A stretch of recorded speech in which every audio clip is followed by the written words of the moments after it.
My fiancé took money out of our shared wedding fund to buy a Tesla without consulting me, and now he's pissed that I'm pissed at him for not supporting his dream of owning his dream car. Posted by you/uneasy/throwaway. So, I, 22F, have been living with my fiancé, Mike, 23M, for 2 years now, which isn't that long, but it's long enough that our finances have become entangled. We've been engaged for a year and a half now and together for just over 4 years. I genuinely love him, and we've both done a lot of growing up over the course of our relationship. Fortunately, we have grown together, not apart. However, neither of us is without flaws. I'm still working on being a more direct communicator, for example.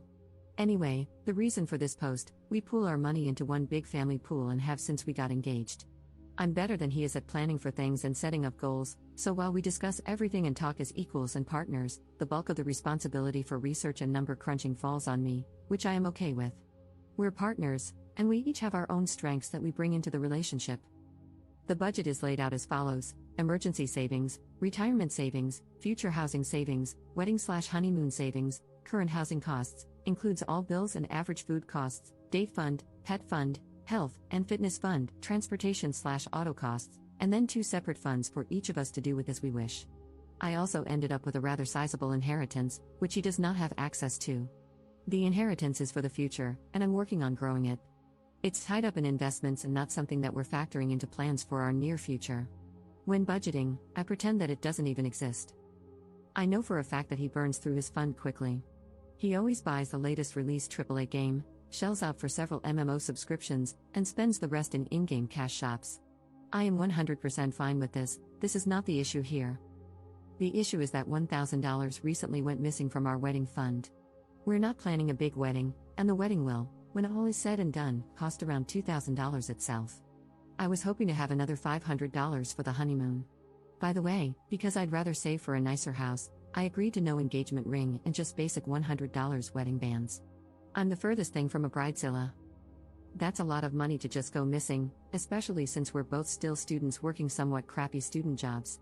I'm actually quite proud of myself for calmly and bluntly asking what happened to that $1,000, and he informed me that he had reserved a Tesla Model 3 for himself. He could tell that I wasn't thrilled about it, and he asked if I was upset. I said, yes, but I don't want to talk about it right now. He asked if I was going to do some research, and I said, yes, and went off into my study area. Things have been a bit weird since then.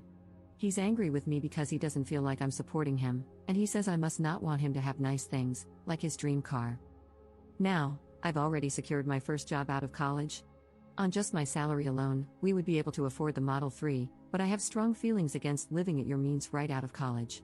I personally feel like you should live as if you're still in college, as far as budgeting goes, for the first few years in order to make big purchases like a house and set yourself up for future success. He had said that he agreed when we set up our goals together and discussed this, and I am hurt and upset that he didn't talk to me about this major purchase before going through with it. He still hasn't gotten any job offers that he's interested in. They didn't offer good enough packages. I think he feels like he needs to get a better offer than me because none of the offers were skimpy, they were on par with or slightly below mine. I feel like he's trying to spend money that we don't have, for himself, without even thinking about how it could impact everything else. That $1,000 could have been shifted from the wedding fund to the moving costs fund, for example. I strongly feel like it could have been better spent. We are both still driving our beaters, but when we relocate for my job, we can easily get rid of them thanks to the amazing public transport that will be available to us. We even talked out the plan for transportation months ago when my offer was still just tentative. Relevant comments. Commenter. Well, the car will not be coming out for a few years, so you'll have enough time to discuss your finances before then. He should have talked to you before reserving one, though. This is a decision that affects both of you. The financially smart decision would be to set a budget you both agree on and then cross-shop if you need a car. I think that coming out of college, a new car really isn't necessary, and there will be plenty of alternatives besides the Tesla hype. If he still insists on buying one, tell him to save up for it with his personal money alone. Ops response. The thing that really gets me is that, assuming my job offer pans out, we will be moving to NYC. I'm not sure where he thinks a Tesla is going to fit into that plan, the plan that he was very much on board with. This just feels like it's coming out of nowhere. Commenter. Then this guy is just a moron. Is this really what you want to deal with for the rest of your life? Ops response. He's never done anything like this before, which is what makes it so hurtful to me. We generally talk to each other about purchases over $500, even if they come from our individual allowances. It's what we've always done. This is just so out of the blue. I'm now wondering if this is just a warm-up for more things like this. I don't know. Commenter 2. First, I believe you can get the deposit back. Model 3 deposits are refundable until the car goes into production. Maybe he thought it was reasonable to put it down just to hold a place in line, then reevaluate later and get a refund if it didn't work out. But this doesn't justify how he went about it, taking the money out of a together fund rather than his fund. He may be resentful that you want a wedding at all and feel like he's sacrificing his dream car for it. Or he might feel that he doesn't have enough control over the finances. But again, you need to talk about it to resolve this, calmly. You sound quite upset about this too, so please try to calm down and listen to his side, even if it does end up being as dumb as wanting a dream car right out of school. Op's response. I wanted to elope, but he wanted a wedding. So I said okay and planned a very frugal but still beautiful wedding for us, one that he didn't want to help with because he hates planning events. I'm upset because the person I thought was on the same page with me wasn't, and I do feel a bit betrayed, but I have listened to him. I sat there quietly the morning after when he laid out how much getting a Tesla, like all of his friends have, means to him. I still don't think it's a good enough reason to take our shared money without talking to me first, especially for a car that he will never let me use. His words, spoken while I was listening to him. Neither of us is more in control of the finances than the other, although I do more of the number crunching. When we pay bills, set goals, make purchases, etc., we talk everything through together. Commenter 3. So, he committed to a $35,000 purchase without consulting you, has no job lined up, so you might end up paying the entire $35,000, and you can't even drive it, even if you pay for it. Is this all correct? Don't walk, run. You don't deserve to be involved, for a lifetime, with a guy who doesn't seek your advice for major purchases, goes behind your back, and breaks your trust. As they say, the best predictor of future behavior is past behavior. While this isn't universally true in every case, repeated behavior and patterns are likely to continue unless a person is undergoing significant self-reflection and growth. You are a very sweet fruit for the picking, especially with the mentioned inheritance, so be very careful. Do not ignore the red flags, your reservations, and your concerns about his behavior. Update 1 day later. I don't know how many of you wanted an update, but I'm giving one because I feel like I owe it to this community. You all saved my tail and helped me wake the hell up. I read every single comment that was sent to me, and I took them to heart. I realized that my relationship with Mike is toxic and that I needed to get out of it. I graduate next month and have my dream job secured. I might be in pain right now, but it will pass, and I will build a life for myself. This all moved pretty quickly. This morning, I told Mike that I needed to talk to him, and it was important. We talked about the Tesla and why he would commit to purchasing something, knowing full well that it conflicted with our standing plans and without even talking to me like a partner. He made a comment about not wanting to have to ask permission to buy something as simple and basic as a car, and I reiterated that he doesn't need permission, but he does need to include me in large plans that impact us both. I know I sounded very rigid when it came to money in my post, but I'm really not. I'm just well organized, and I pride myself on that. There is plenty of room for spontaneity, and we both have somewhat generous pools of money to do things with, and I've never questioned any of his purchases before or wanted him to ask permission for anything. I just wanted to be included in the thought process. He told me that he was considering taking out a loan for the car, and we went through all the reasons why that was a bad idea, especially with his massive student debt. He lashed out at me because I'm apparently approaching this from an unreasonable position of privilege, that I don't have any student debt and don't understand how all debt can be good. I don't have debt because I got some great grants and scholarships, and the meager loans I did take out have already been paid off. My education wasn't handed to me, as he was implying.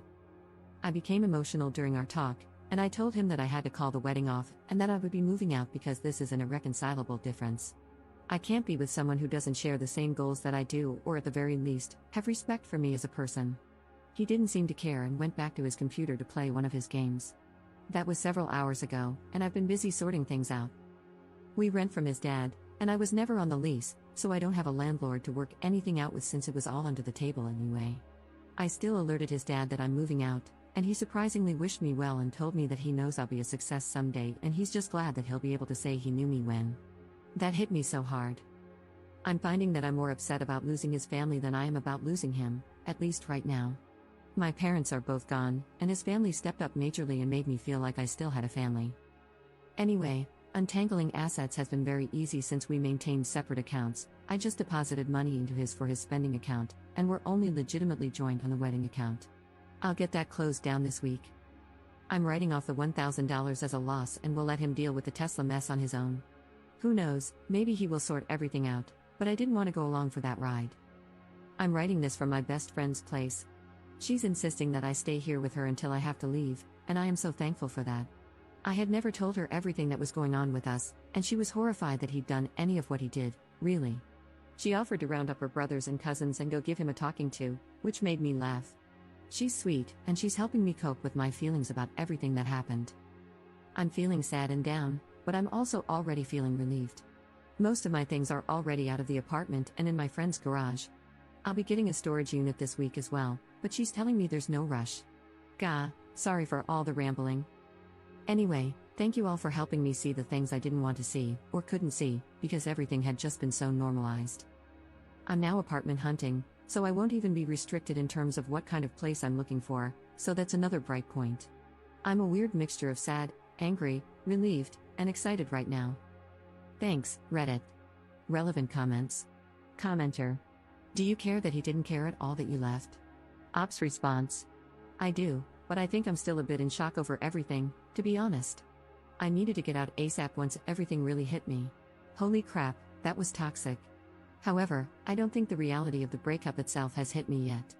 I'm glad I have a few months to process, grieve, and move on before needing to move to New York and start that job. Commenter 2. Good for you, girl, so proud of you. You're certainly an inspiration to this girl who doesn't know how to get out of a crappy relationship. Ops response. Honestly, having a bunch of random people who don't know me scream at me like, "What the hell are you freaking doing? Are you a moron?" helped a lot. The outside perspective, and the fact that no one answered the question I was asking, but instead answered the question I was too afraid to ask, gave me the nudge to really breathe, take a step back, and evaluate it all. Then something clicked inside me, and I had to make it happen. I'd probably still be with him had I not gotten these outside views because, honestly, taking some distance, it was obvious. I guess what I'm trying to get at is, you can do it too. I guess we all have to reach our breaking point first, where we say, hey, I deserve better than this, and I'm not going to take this crap. Reddit gave me the courage to do that. You keep doing what you need to, and you'll be out soon enough too. I have faith in you, random internet stranger. You've got this too,